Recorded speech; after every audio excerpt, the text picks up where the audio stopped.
Hi, this is Roy Jones with Man Talk Radio Podcast. Our mission is to break down the walls of race and denomination. Your chosen Truth Radio broadcast will be starting in just a few seconds. Thank you. This is the Truth Network. Have you thought about your loved ones and their financial security if the unexpected happens? Plan for the future with PRCUA Life.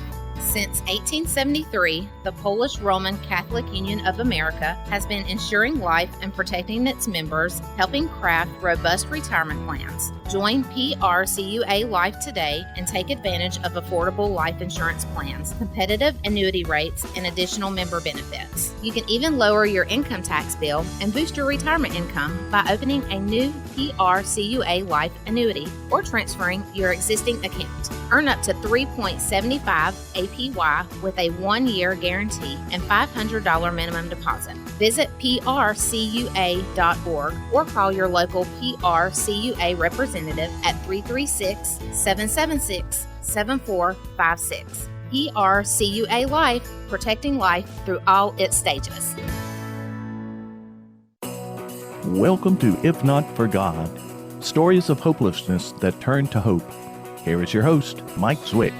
If Not For God with Mike Zwick. Today we have an exciting show. We actually have a guy named Cameron Horner.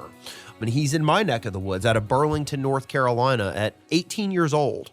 Cameron Horner experienced a life-changing injury while on family vacation, and when he dove into shallow water, breaking his neck and leaving him with a spinal cord injury and paralyzed him from the chest down. God graciously saved Cameron from dying by giving him more air than normal while underwater so that his friend could find him in time. After this injury, Cameron went to Atlanta, Georgia to begin a 4-month stay at a rehabilitation hospital where he underwent intense therapy to learn to live life again. The Lord had prepared Cameron and his family to go through this intense journey and was with them every step of the way. Since this injury, Cameron has traveled to various places, including overseas, to share his story of God's grace. He teaches at various locations and leads small groups when not speaking. Cameron operates through his nonprofit ministry, Cameron Horner Ministries. And today we're actually going to be discussing Revelation chapter 13. And as we pull this up, Cameron has actually been studying this week, and we actually had Cameron to my Bible study this past weekend. It was a sweet experience being with you guys there. Yeah. But Revelation 13, I'm going to be looking at the New King James Version, starting in verse 5. And he was given a mouth speaking great things and blasphemies, and he was given authority to continue for 42 months. Then he opened his mouth in blasphemy against God, to blaspheme his name, his tabernacle, and those who dwell in heaven. It was granted to him to make war with the saints and to overcome them. And authority was given him over every tribe, tongue, and nation. And all who dwell on the earth will worship him, whose names have not been written in the book of life of the Lamb slain from the foundation of the world. If anyone has an ear, let him hear. He who leads into captivity shall go into captivity. He who kills with the sword must be killed with the sword. Here is the patience and the faith of the saints. Then I saw another beast coming up out of the earth, and he had 2 horns like a lamb and spoke like a dragon. And he exercises all authority of the first beast in his presence, and causes the earth and those who dwell in it to worship the first beast, whose deadly wound was healed. He performs great signs so that he even makes fire come down from heaven on the earth and the sight of men. And he deceives those who dwell on the earth by those signs which he was granted to do in the sight of the beast, telling those who dwell on the earth to make an image to the beast who was wounded by the sword and lived. He was granted power to give breath to the image of the beast, that the image of the beast should speak and cause as many as who would not worship the image of the beast to be killed. He causes all, both small and great, rich and poor, free and slave, to receive a mark on their right hand or on their foreheads, and that no one may buy or sell except one who has the mark or the name of the beast or the number of his name. Here is wisdom. Let him who has understanding calculate the number of the beast, for it is the number of a man. His number is 666. And Cameron, as we talk about this and as I read this, it's one of the things that I think all Christians can agree on. And if you look at Revelation 13 and the mark of the beast, I really haven't heard any different theories on this. All Christians say the same thing. No, that's not true. There's a lot of different There's a lot of theories different. out I was like, it's probably the most divisive topic that there is out there.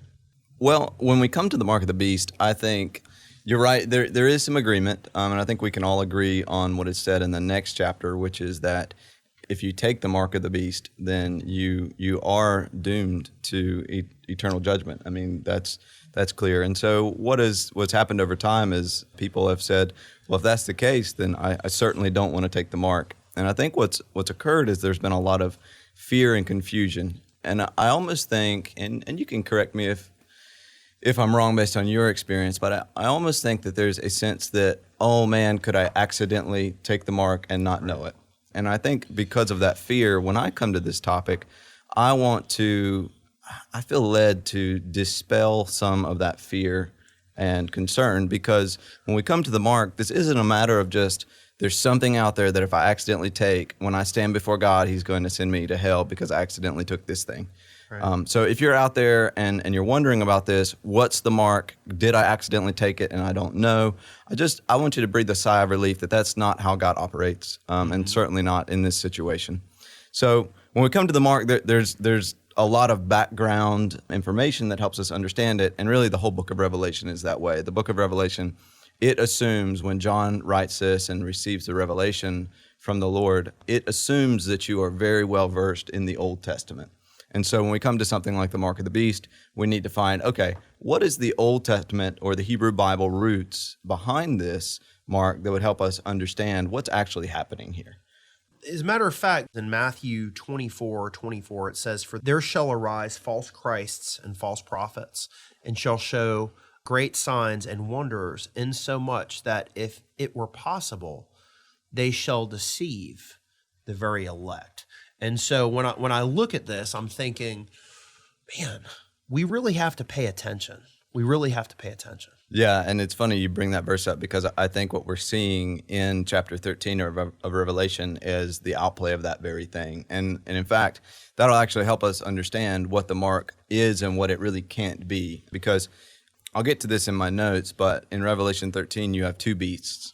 And the second one seems to be what we would maybe call a false prophet. And it's actually the false prophet that it's interesting. In verse 11, it says, there's another beast that comes out of the earth, and he has two horns like a lamb. So you have the appearance of a lamb, but speaks like a dragon. Yeah. And so we're like, well, who's the lamb? Yeah. Well, the lamb is Christ, but now we have someone who looks like a lamb but is speaking like a dragon. I'm seeing a false Christ, a false prophet type figure. Okay. And so it's interesting that you went to that verse. That's probably the Holy Spirit, because it's actually this false prophet that institutes the mark of the beast. Mm-hmm. So, and I want to get to that, but if we could, Mike, I don't know what you want to do, but I would love to lay out some of the Old Testament background for the mark of the beast. Go for it. So I'm big into getting into what would a first century Jewish person have heard when they heard these texts, because these originally texts, they were written to Jews by Jews, primarily for Jews. And so these are people that grew up in the Hebrew Bible, what we call the Old Testament. And so they're like, I hear some people call them, they're like Bible ninjas. They know the text very well. Yeah. And so when we come to the New Testament, the apostles are basically assuming that. And some of the later divisions and misunderstandings that occurred was when Gentiles came in who just didn't know the Hebrew Bible very well. And so basically, academic studies right now, which I'm big into that stuff, is for the past, really, the 20th century and 21st century has been, let's try and understand the ancient context better. And I think we need to do that when we come to this, because as a first century Jew, I'm going to read the Revelation, and I'm going to hear things that us in 21st century wouldn't. So with that background laid out, the first place that I would want to go is actually to Exodus chapter 28. And you're like, well, what does Exodus have to do with the mark of the beast? Right. Well, in Exodus, we're given some of in this section, God is giving Moses basically the layout of how you're going to construct the tabernacle. So Israel as a nation, they've just been freed from Egypt as slaves, and now they're in the wilderness, and God is giving them, hey, I want to dwell in your presence. I want to dwell in your midst, but I need a place for my glory to dwell, and that place is going to be the tabernacle. And so in this portion of Exodus, God is explaining to them, here's how I want you to build the tabernacle. But also in this section, here's how I want your priests, who are going to be the mediators between God and man, here's how I want your priests to dress. And here's where we find the first place where we kind of get an illusion of what John is alluding to in the Revelation. Okay. So part of the dress of the high priest was something that actually in Revelation 29, the next chapter over, it's actually also called a crown, but it's something that the priest would wear on their head. And so a description of that we find in, again, Exodus 28, 36 through 38. And what I want the audience to do, you can jump there for sure, but focus on this text as relates to something that would go on the forehead. So we're going to read that. And this is what the priest is going to wear when he goes into the temple. So starting in verse 36, you shall also make a plate of pure gold and shall engrave on it like the engraving of the seal. So this plate is going to have this engraving engraved on it, holy to the Lord. The Hebrew construct there could also say belonging to the Lord.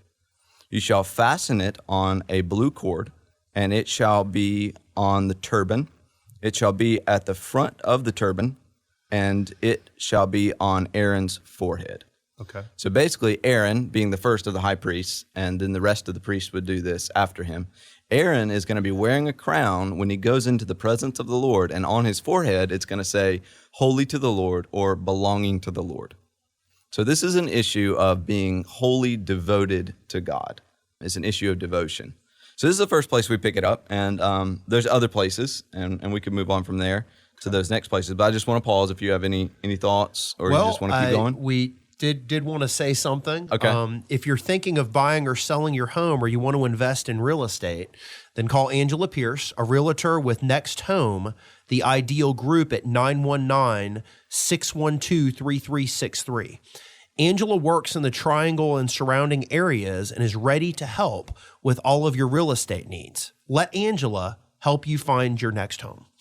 I did want to say something about that. You know, what I hear you saying is we need to read the Bible, but we also need to look to the Old Testament, because what you're saying is there's clues in the Old Testament. Yeah, very much so. Not only clues, the book of Revelation has, I forget the number, but it's in the hundreds of references back to the Old Testament. And, you know, there's only so many verses in Revelation, so to have that many references, it just assumes you know the text of the Old Testament. And so we have to do our homework, right? Okay. So the first place, again, just to recap, that we looked at is the priests are going to wear on their forehead something that says belonging to Yahweh, belonging to the Lord. Okay. So the next place we catch this is in a section of text that's commonly called the Shema, which is it'd be like the most important text to a Jewish audience in ancient times, but even today. And it's very familiar. It's, Hear, O Israel, the Lord our God, the Lord is one. You shall love the Lord your God with all your heart, soul, and strength. In fact, when Jesus is asked what's the most important command, he points to the Shema and to another text in Leviticus 19. Yeah. But the Shema is very important. And in the Shema, basically Israel is told, we can go and read it, but I just pulled one section out for brevity. Israel is told, pass the commands of God down to your children. Teach it when you go along the way, things of this nature. But in reference to the commands of God, in the Shema, they are told this. And so Deuteronomy 6, verse 8, you shall bind them, the commands of God, as a sign on your hand, and they shall be as frontlets on your forehead. The commands of God are to be bound on your hand and on your forehead. Yeah. Interesting, isn't it? Yeah, it's like so. Yeah. Yep. So in this act, the Israelites, it's as if the Israelite is doing what the priest is doing in the temple, namely having their allegiance to Yahweh written on their forehead and on their hand. They're saying belonging to Yahweh. So just as the priest, the priest is like an emblem of all of Israel going before the presence of God, because he's even got like the names of the tribes written on him. He's going in the presence of God. And now the rest of Israel is to almost have a priestly state where I am saying of myself, by this act of putting this on my forehead or on my hand, I am wholly devoted to Yahweh. Yeah. Another background text that we could look at, actually before I even get to that, what we're getting a picture of is that's starting to develop is a picture of allegiance, where I'm saying, I belong to this one. Right. This is my God that I belong to. Yeah. So, and you and I had talked about this a little bit before with the whole Revelation 13, Revelation 14, and going even back to Matthew 24 and other texts as well, where you hear a lot of people saying, well, we're going to be gone before any of this stuff happens. This pre-tribulation, theory or whatever. And for me, and this is just for me, when I listened to the whole book of Revelation the other day, and when I read the Bible, I don't really see that. yeah, well, now you're opening up another can of worms. I certainly do not see a pre-trib rapture, and I know for some out there that may be a surprise. I grew up, here in the South, in the Bible Belt, very much believing in a pre-trib rapture. I could teach it, I could teach it well.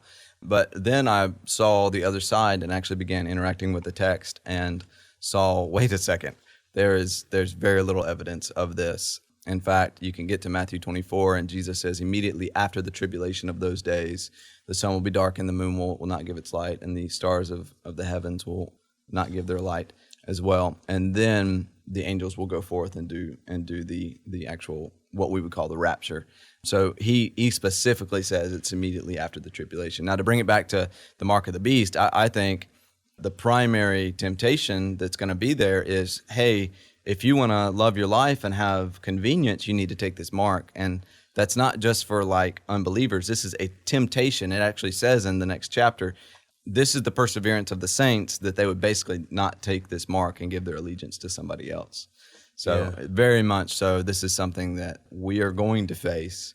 But one of the things that helped me the most was to understand the tribulation period, what we call the tribulation period, as not a time when the earth is exploding and everything's about to volcanoes or the tribulation period is defined less as the wrath of God that comes at the end, but more as the wrath of who we call the Antichrist. So we're talking about a time of intense persecution upon the people of God. And part of that persecution includes this mark.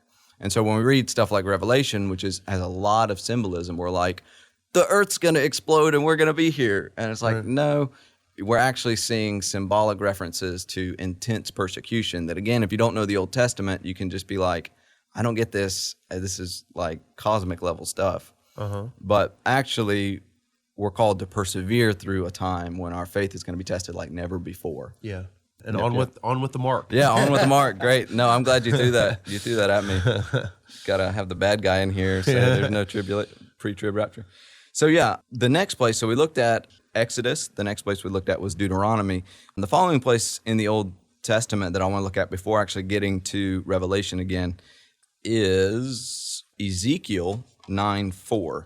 And basically, to paint the picture, Ezekiel is having a vision of the coming destruction of Jerusalem. And this would be basically he's seeing a vision of Nebuchadnezzar's going to come with Babylon to take out Jerusalem. And for those who might be familiar with the history. But in the vision, Yahweh tells someone, a man, to mark out the faithful of the city. In other words, put a mark on people that are faithful so that they don't undergo death during this thing. They may still be taken into captivity, but they're the faithful ones. And so that's the backdrop. So now we can read it. This is Ezekiel 9:4. Okay. This is God talking to this man, whoever it is, clothed in linen. Go through the midst of the city, even through the midst of Jerusalem, and put a mark on the forehead of the men who sigh and groan over the abominations which are being committed in its midst. So we have another reference to a sign, a good sign, the good kind, being put on the forehead to mark out those who are righteous before God. So again, I put it in my notes, but in Revelation, John is activating these ideas from the Hebrew Bible when he gives us Revelation 13. I don't know if you guys are familiar with the Bible Project, but Tim Mackey, who is kind of the scholar over it, he uses a phrase called hyperlinks, which is basically like you click this and it takes you somewhere else. Well, when the Hebrew Bible has hyperlinks all over it, where you read this verse and it's supposed to take your mind somewhere else. Wow, okay. And John the Apostle is doing this very thing. He's hyperlinking us back to these other texts. So with those in mind, we can now appropriately go to Revelation 14 and kind of understand, or 13, and kind of understand what's going on. So we can jump over there if you're ready. What's going on? All right. So the first thing we want to do is we want to look at the positive. So in Revelation 14, it actually sets us up to understand Revelation 13 a little bit better, even more. So in Revelation 14, we see the Lamb actually is on a mountain, and he has his faithful people. And speaking of those faithful ones, he says this. So Revelation 14:1, this will help us out. Then I looked, and behold, the Lamb was standing on Mount Zion, which is a place in Jerusalem. You can actually go there. The Lamb was standing on Mount Zion, and with him 144,000, having his name and the name of his Father written on their foreheads. Okay. So right off, we're being hyperlinked back to all these places in the Old Testament where it's an issue of faithfulness and devotion to the Father, to Yahweh. Okay. So this is most definitely a sign of allegiance and a way of saying that this group belongs to Messiah Jesus and to Yahweh. I mean, this is just what's happening in 14. This becomes the counterpart to what we see, though, in the previous chapter. We're finally ready to go to Revelation 13. Okay. So to begin with, let's just kind of look at the overview of the chapter. You read it. It was very helpful. In the first verse, the dragon, Satan, is standing by the sea. So I think that's interesting. In 13, the dragon is by the sea. He's standing there, and we get a beast and a mark. In 14, the Messiah is standing on a mountain, and we get a mark. But the dragon's by the sea, and from the sea there arises a beast. So verse 1 through 10 shows the rise of this beast, and we realize that it's the biblical figure commonly called the Antichrist. So 1 through 10 gives us basically the rise of the Antichrist. Let's just acknowledge that the beast is describing both a national entity, so it's like a governing national entity, and it also bleeds over into, as if when it talks about the beast, it's referencing an individual. So you have a governing body and an individual, and it's hard to distinguish, like, is this talking about like a man or a whole kingdom? What's going on? Yeah. So we just at least need to acknowledge that. That's 1 through 10. Then in verses, as you read, 11 through 15, we see the rise of a different beast. One that has two horns, as we talked about earlier, that resemble a lamb, but spoke like a dragon. And the first beast came up out of the sea, but the second one we just looked at, comes up out of the land or out of the earth. Okay. So very, very interesting here. But this second beast is basically a false prophet of the Antichrist. When we had talked about that, we have people who say that the vaccine is the mark of the beast, and you're saying, oh, really? Well, who is the Antichrist and who is the false prophet? Yeah, so what I'm getting at, and you're hitting it on the head, is that we see in this chapter a few things that give us almost timing indicators. And I'm not saying like, oh, we know we can use these timing indicators to know when this stuff is going to happen. Not at all. But it tells us when in the biblical history this thing is going to occur. So we have first the rise of this first beast, which we know as the Antichrist. Then we have the rise of this second beast, which we know is his false prophet. And it's this second beast, a false prophet for the Antichrist, that will perform miraculous signs.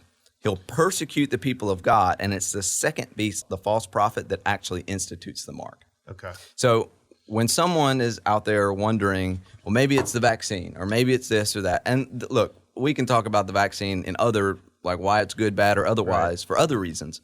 But to say something is the mark of the beast, we need to say a few things. Ask the person, do you know who the Antichrist is? Has that person come on the scene? And there's certain things he's going to do when he comes. Okay, do you know who the false prophet is? Can you tell me who that is? Right. And then you need to say, has that false prophet asked for people's allegiance by saying, hey, take this mark. Take this mark, give your allegiance, again, because the forehead and hand thing is an issue of allegiance. Give your allegiance to the Antichrist by taking this mark. And this prophet is also doing signs and wonders probably in the Middle East. Okay. If you haven't found those things, it's probably not the mark of the beast. It could be something else bad, but it's not this thing of you're going to hell if you accidentally take this thing. And we could read it, Revelation 13, 16, and 17. Mm-hmm. And he, the false prophet, or the second beast, caused all, the small and the great and the rich and the poor and the free men and the slaves, to be given a mark on their right hand and on their forehead, which is the antithesis of everything we looked at before. And he provided that no one would be able to buy or to sell except the one who has the mark, either the mark of the beast or the number of his name. So again, this is the opposite of the mark of allegiance to Jesus. To take this mark is to actively give allegiance to the beast. Yeah, and in 2 Thessalonians 2, starting in verse 1, now, brethren, concerning the coming of our Lord Jesus Christ and our gathering together to him, we ask you not to soon be shaken in mind or troubled by spirit or by word or by letter, as though the day of Christ had come. Let no one deceive you by any means, for that day will not come unless the falling away comes first and the man of sin is revealed, the son of perdition, who opposes and exalts himself above all that is called God or that is worshipped, so that he sits as God in the temple of God, showing himself that he is God. So, And Mike, until we see that event, I don't think we're going to be seeing a mark.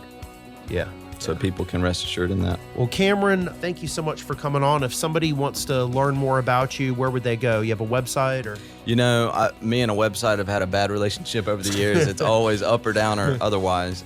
You can usually find something about me on YouTube. If you type in the phrase Daniel Training Network Bible Overview, you'll find, of course, we're teaching through the Bible, teach through Torah and a few other historical books. So that's one of the places you can find me. Thanks a lot, Cameron Horner, if not for God. Imagine having peace of mind. In these turbulent times, peace of mind may be the most valuable of all assets. Feeling secure in your financial future is worth its weight in gold and in emotion. Liberty Bankers Insurance Group can help provide you with that most precious life-affirming sense of security.